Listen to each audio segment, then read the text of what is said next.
La liberté guidant le peuple est une peinture à l'huile d'Eugène Delacroix, un peintre romantique du XIXe siècle.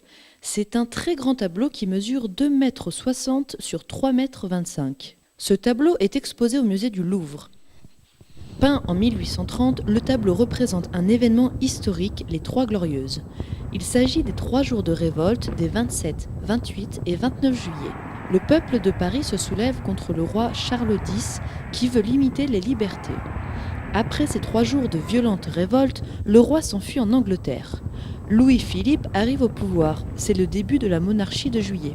Cet événement historique est aussi nommé la Révolution de Juillet ou encore la Seconde Révolution française, à ne pas confondre avec celle de 1789. Le tableau montre la deuxième journée des Trois Glorieuses, le 28 juillet.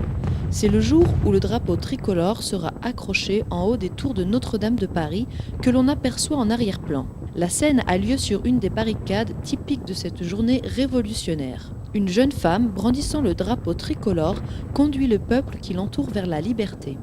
À ses pieds, on voit les cadavres des victimes de la révolte. Le tableau comporte des éléments qui sont aujourd'hui les symboles de la République française.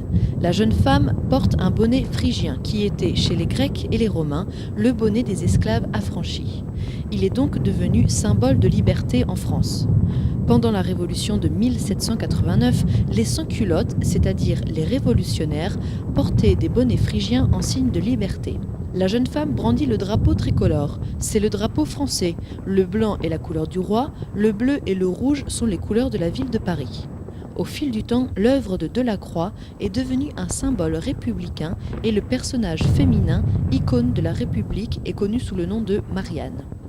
Le tableau de Delacroix est régulièrement reproduit et détourné.